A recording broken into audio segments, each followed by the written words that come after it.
امامت سے جو ہمارا مطلوب تعلق ہے وہ کون سا ہے؟ مطلوب تعلق کیا مطلب؟ یعنی ایک امامت سے ہمارا وہ تعلق ہے جس کو عمومی طور پر سب انجام دیتے ہیں، جو بھی اہل بیت کا چاہنے والا ہوگا، جو بھی امامت کا ماننے والا ہوگا، اتنا تعلق تو دکھائی دے گا، لیکن جو وہ ہم سے مانگ رہے ہیں وہ کون سا ہے؟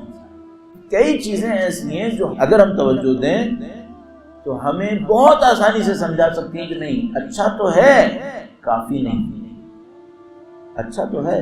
مثلا آج بھی کہیں ہم صبح جا رہے تھے کہیں روڈ پہ، تو سامنے والی گاڑی پر کوئی ہائیسٹ ٹائپ کی گاڑی تھی، اس کے پیچھے لکھا تھا علی والے، تو میرے ساتھ جو برابر میں تھے انہوں نے کہا مولانا عجیب بات ہے، جہاں کہیں علی کا نام لکھا دیکھتے ہیں دل میں بہرحال ایک خوشی بہت زبردست آتی ہے۔ آتی تو ہے الحمدللہ رب العالمین، خدا کا کرم ہے، لیکن مسئلہ یہ ہے کہ کیا اتنا کافی ہے؟ یہ تو بہت اچھا ہے کہ آتی ہے، اور یہ خوشی بھی کام آئے گی، بہت کام آئے گی، لیکن سوال یہ ہے اب ذرا جب کریٹیکل ایشوز آتے ہیں سامنے زندگی کی، اس جگہ اس لیول کا تمسک کافی ہوتا ہے؟ اس جگہ مثلا تھوڑا سا سنگین ہوگا، یعنی تحمل تھوڑا سا۔ کوفے میں اسرا کا قافلہ داخل ہوا، کوفہ بہت رویا، قطعاً مستند، قطعاً کوفی بہت روئے۔ صحیح، کہاں ریفرنس لیں گے؟ اردو میں موجود نفس المحموم شیخ عباس قمی کی نفس المحموم مقاتل کے اندر ایک خوبی رکھتی ہے، معمولاً انہوں نے اپنے جملات کم استعمال کیے ہیں، گزشتہ مسترد مقاتل کے جملے استعمال کیے اور فوراً بریکٹ میں لکھ دیا اس مقتل سے، تو مستند میں سے کافی اس کا مقام ہے، شیخ عباس قمی کی نفس المحموم۔ تو اس کے اندر انہوں نے اس واقعے کو بیان فرمایا کہ جب داخل ہوا ہے یہ قافلہ تو کوفی کتنا روئے ہیں اس بات کے، اور مستند یہاں سے ہوا کہ بیوی کا جو عظیم الشان خطبہ ہے وہاں پر، جو عربی زبان کی ایسی نوعیت میں ہے جو مصنوعی ہو ہی نہیں سکتا، وہ زبان وہ لہجہ صرف اہل بیت سے مختص ہے، اتنا مختص ہے کہ کوفی خود سن کر کہہ اٹھے کہ آج بیوی علی کی زبان ہے۔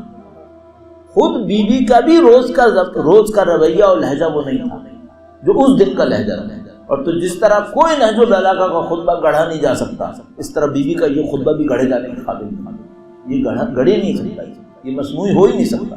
اس زبان کے اندر، اس زبان میں جو بیوی نے خطبہ فرمایا ہے اس میں ان کے رونے کا تذکرہ کیا، مستند ہو گیا، تاریخی اعتبار سے بھی مستند ہے، اور متن بھی اہل بیت اطہار علیہ السلام کا موجود ہے جس پہ مستند ہے کہ یہ روئے۔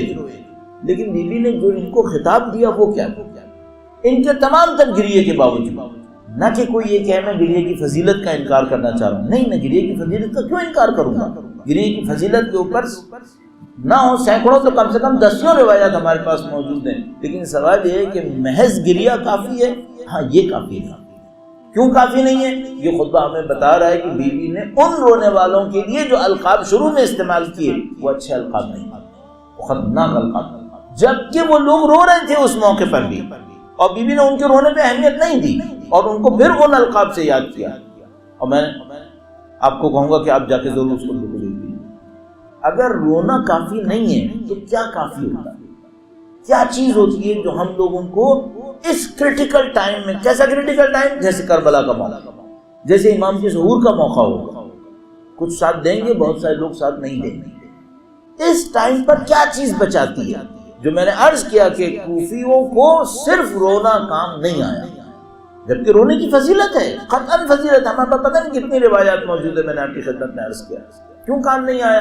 اچھا، یہی رونا حبیب ابن مظاہر کے کام آ رہا ہے، ان کے کام آیا ہے، حضرت حر کے کام آیا ہے یہی رونا، کیسے وہ شب عاشور گڑ گڑائے خدا کے سامنے اور وہ رو رہے، اور اہل بیت اطہار علیہ السلام کی خدمت میں پہنچ کر کیسے انہوں نے زانو ادب رکھا اور اپنے سر کو جھکایا اور روئے، تو سب کام آیا۔ یہی بیوی کا نام لینا ان کے کام آ گیا، بیوی کا نام لینا کام آ گیا، کس کے ساتھ کام آتا ہے؟ یہاں پر پہنچ کر ہم دیکھتے ہیں کہ ہاں کچھ اوصاف چاہیے، انسانوں کے اندر کچھ صفتیں چاہیے۔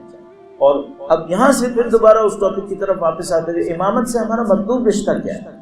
وہ کون سا رشتہ ہے جو ہمارا امامت کے ساتھ ہونا چاہیے؟ آیا صرف نام رکھنا، آیا صرف خوشی میں خوش ہونا، غم میں رو لینا، ہم نے عرض کیا اچھا ہے، کافی نہیں ہے، تو کیا رشتہ ہونا چاہیے؟ ان کی ایسی تبعیت، ان کی ایسی پیروی جو ہمیں ان کی اوصاف تک پہنچائے، ان کی صفتوں تک پہنچا۔ کیوں یہ ضروری ہے؟ نام رکھ لینا نام پر، خوشی میں خوش ہونا، غم میں غمگین ہونا مقدمہ ہے، اصل کام کیا ہے؟ اصل کام یہ کام اصلی کام کیوں ہے؟ یہ کہ ہم ان کے اوصاف میں ان کے پیروکار بن جائیں۔ وہ سچائی کی دعوت دیتے تھے، ہم بھی سچے بن جائیں۔ وہ عدل کی دعوت دیتے تھے، ہم بھی ظلم نہ کریں، ہم بھی عدل کریں۔ وہ وفاداری سکھاتے تھے، ہم بھی وفاداری سیکھیں، اور تھوڑا سا اور آگے بڑھیں، وہ دنیا پرستی سے منع کرتے تھے، ہم بھی اہل آخرت ہیں۔ سب سے مشکل کام یہاں پر، سب سے مشکل کام یہاں پر امامت کا جو رشتہ ہم سے مطلوب ہے وہ یہ رشتہ ہے کہ تم امامت سے وہ اعلیٰ انسانی صفات اور اقدار سیکھو، اور ان کی رہبری میں ان اعلیٰ انسانی اقدار صفات کو اپنے اندر ایجاد کرو۔ اگر تم نے یہ ایجاد کر لی، فرض کرو 100 واجب کی اور 5 بھی ایجاد کر لی، تو وہ سنبھال لیں گے۔ میں نے اب تک کی زندگی میں کون سی ایسی صفتیں اپنے اندر ایجاد کی ہیں اعلیٰ انسانی صفات میں سے، جس سے میں کل خدا کے سامنے یہ عرض کر سکوں کہ میں پیروکار ہوں۔ ایک دو مثالیں بھی عرض کر دوں تاکہ بالکل ہی فلسفیانہ ہی بات نہ ہو جائے، ساری نظریات میں اپنے اوپر رکھ کے عرض کروں تاکہ آپ کے لیے کام آسان ہو۔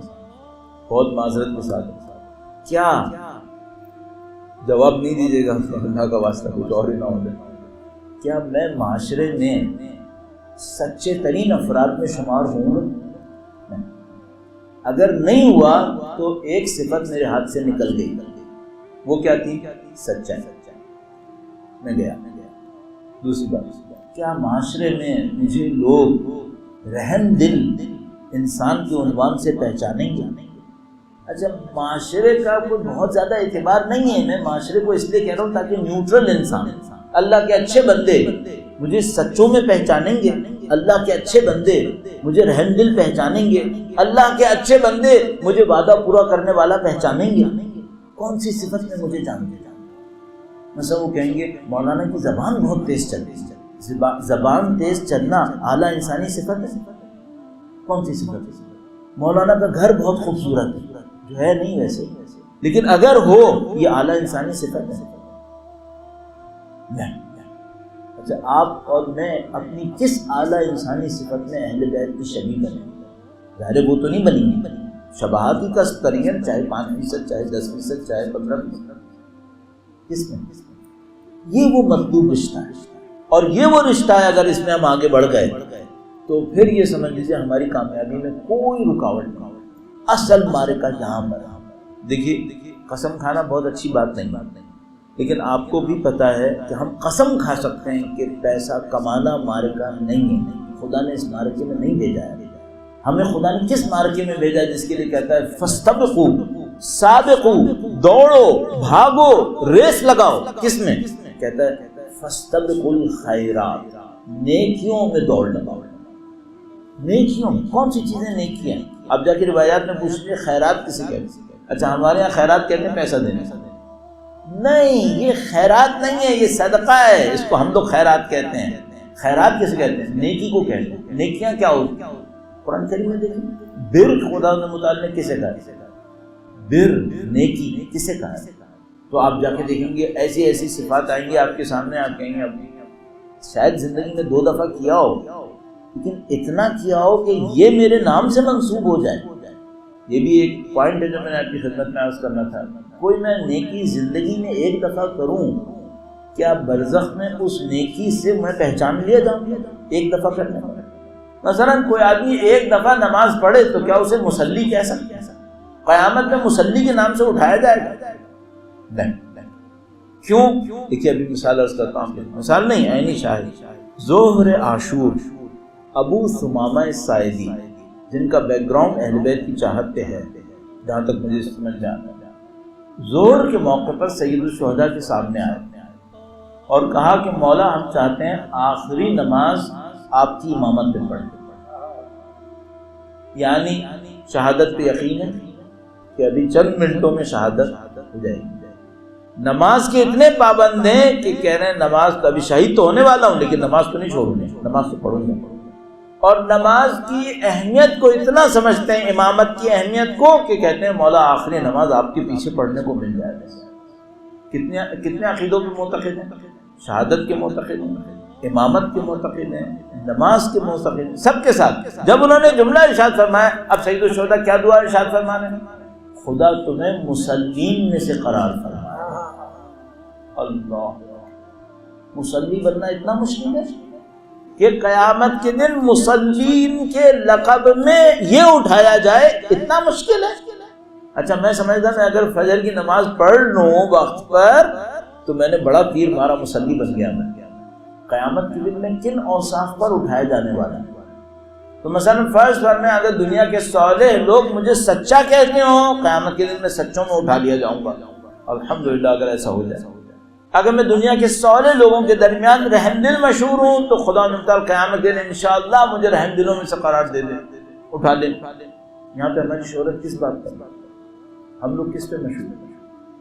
ایزان محترم مارکہ جہاں ہے، یہ وہ امامت سے رشتہ ہے جو مطلوب ہے۔ امامت ہمیں یہاں پہ لانا چاہیے، یعنی منصب امامت کے ذریعے سے اہل بیت اطہار سلام اللہ علیہم اجمعین ہمیں اس ابدی سعادت تک پہنچانا چاہنا کہ تم لوگ ان صفات کو حاصل کرو جن صفات کو خدا تعالیٰ نے ہمارے اندر قرار دیا، اور ان صفات کو اگر تم نے کسب کر لیا تمہاری دنیا آخرت تمہاری تضمین ہے۔